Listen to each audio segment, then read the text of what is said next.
Glassy সৌন্দর্য করছে, glossy করছে। একটু আরেকবার বলেন তো। পিয়াজটা মার্বেল, এটাকে গ্রানাইট, এটা মল্টিং করা নাকি? এটা জাস্ট খালি ফিনিশিংটা করা হয়েছে চায়নায়। পাঁচটা যা আছে নোজেল নব যা আছে, ব্যাটারি সিস্টেম যা আছে সব আছে আপনি টার্কিশ, তুরস্কের। আচ্ছা, আর আপডেট দুই বানারের মধ্যে কি গ্রানাইটের মধ্যে এটা আপডেট না? দুটোই আপডেট। প্রাইসের ক্ষেত্রে এটা রাখতে পারবো আপনাদের 18,500। হ্যাঁ, এটা 20,000 বলছিলাম।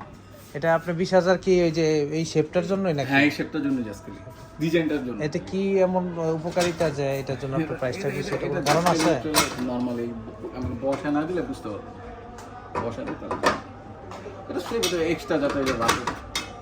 এগুলো ফ্যান করলে আপনার হাতে দিয়ে আপনি জাস্ট এই বার্নারটার জন্য, এই বার্নারের স্টপটার জন্য এটার দামটা বেশি। আর এগুলো তো ছোট পাতিলের জন্য যখন দিবেন তখন এটা আপনার লাগে। আর এটা হচ্ছে এই স্টপটা থাকবে না, এটা খোলা থাকবে। এটা তো দুইটা দিছে, কিন্তু আপনার এদিকে একটা। এটা তো দুইটা আছে, এটা একটা আমি পুরো স্যার কোম্পানি দিছে। ওটা দুইটা না, মানে এই এরকমই দুইটা। না আমাদের একটা করে আছে স্যার, এটাতে দুইটা দিছে। তাহলে এটা আপনার প্রাইসটা বেশি আর কি, তো 20,000 টাকা।